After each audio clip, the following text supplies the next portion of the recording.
this song. Ooh, y'all too young for this. Came in back then. You were that special one. So, for those of you that don't know me, my name is Deja Wilson. I am a professional model, professional artist. I sing. I'm learning how to paint. I've done boxing, studied herbalism. I'm certified as a permaculture designer.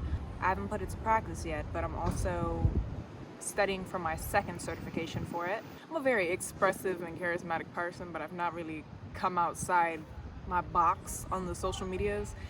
And I must admit it has been because of fear and overthought of people judging what I'm gonna say. Even though there are videos that I post already, they're still not like my most full embodiment of self out there for y'all to know. Like, I'm funny. I got jokes. And y'all don't see that. Like, I show y'all the part of me where I'm very motivational and centered, which I am all the time. But there's more facets of me that aren't shown. And I believe those facets can maybe make me feel a little bit more human and real to y'all. So here I am now to express it. No fear.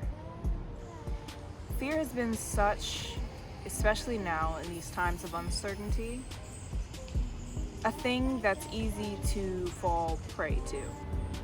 So I believe it's more important in these times than any other to remember the resilience of humanity, to remember that though there are dark times of humanity, there are just as much, if not more, light times of resilience and togetherness and really just beauty in our genius and our art and our ability to bounce back from things that we never thought that we would. So in saying that, I really want to stress some important things that I think aren't talked about enough because we're kind of fear-mongered by the news and the press and everything they put out.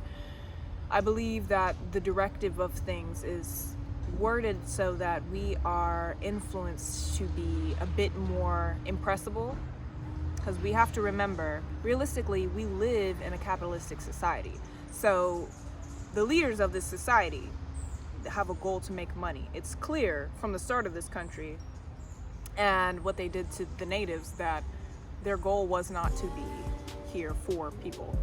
So, you know, the pursuit of gold, dismantling and genocide of the indigenous, slavery, all of these things they kind of set the tone for this whole country's atmosphere. So I just want us to be aware of that as I talk about this. If there comes a time soon that we have food shortages, you have to be able to provide for yourself. You have to be able to provide for your family. We've now entered a system in the past couple hundred years where we're totally reliant on sources outside of what's local and what's available for food, for water, and it's just not sustainable. To move this way, the light is running from me. When it comes to sustainability, I'm not even talking about environmentally.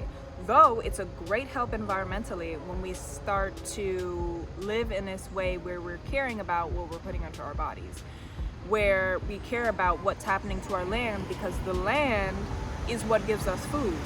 Without the land, without the water, there's no food. Honestly, if we realize that that's where we should be focused, we'll be able to reverse climate change too. If everybody started farming, because the way that it works is these plants that we grow, they take carbon from the atmosphere and they put it in the ground. They use it underground to exchange for starches and things that they need. So the carbon that they take out of the air and put into the ground is called sequestering, carbon sequestering.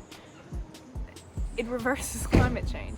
You really realize how valuable life is when you breed it, you know? When you put something in the ground and you really watch it grow, or in a pot, wherever it may be, and you really watch it grow, you start to realize there's a deeper connection, and we are put here to be managers of the resources that we have. And you know, so far we've not done a good job. That's just us being real with ourselves. We ain't done a good job, but it's fine because we're still here. And as long as we're here, we have time for redemption.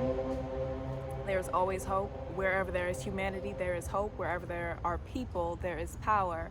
So I want to encourage you all not to move with fear, and instead to take that feeling that you may have, that fear, and let it fuel you into moving in a way where you're preparing for yourself, you're preparing for your children if you have them, future generations, just making preparations to be a superhero. Be a superhero, because that's what we need in this time.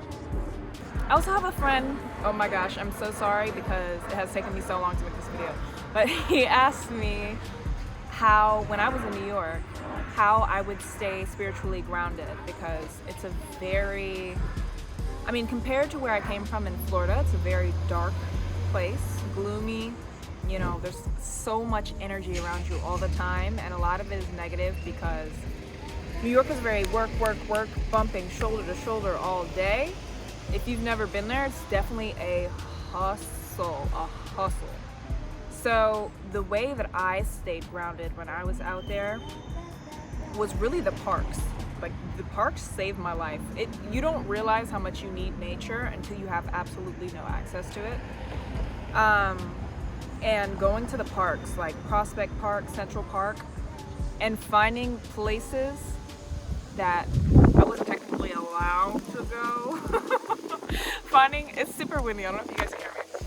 But finding places in those parks where I could really go, just sit and unwind and be. Specifically, there's this one place I found in Prospect Park. It's like this little creek, and it's hidden down in between these trees and stuff. Actually, I saw a huge teddy bear out there. I don't know what that was about. It was so random. And then right after that, I saw a little container of honey shaped like a teddy bear. I was seeing bears that day. I didn't even realize it was probably a sign of something. But yeah, it was super random. But anyways, I found this little creek, this like little stream, and I would go out there, try to go out there once a week on the weekend when I was off, and just sit and listen to the sound of the water and let it really decompress me.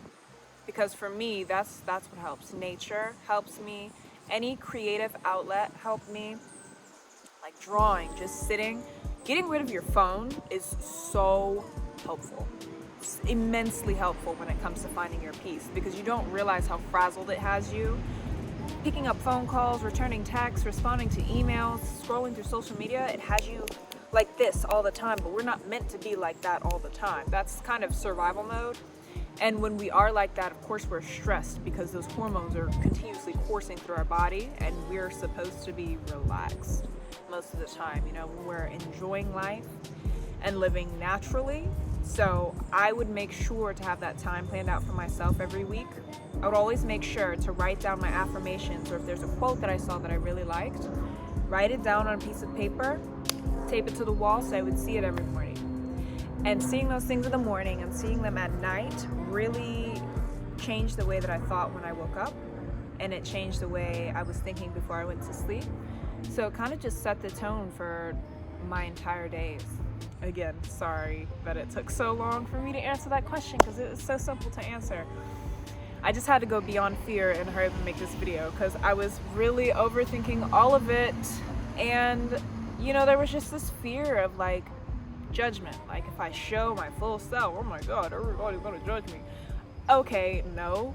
Well, I mean, maybe yes. You know, maybe y'all seen it and you're like, yo, she crazy. Which is fine, I am crazy. But it doesn't matter.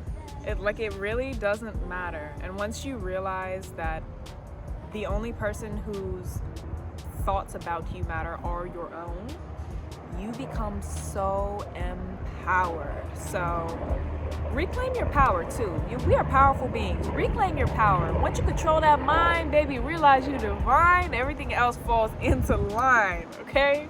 That was a bar. I actually gotta write that down.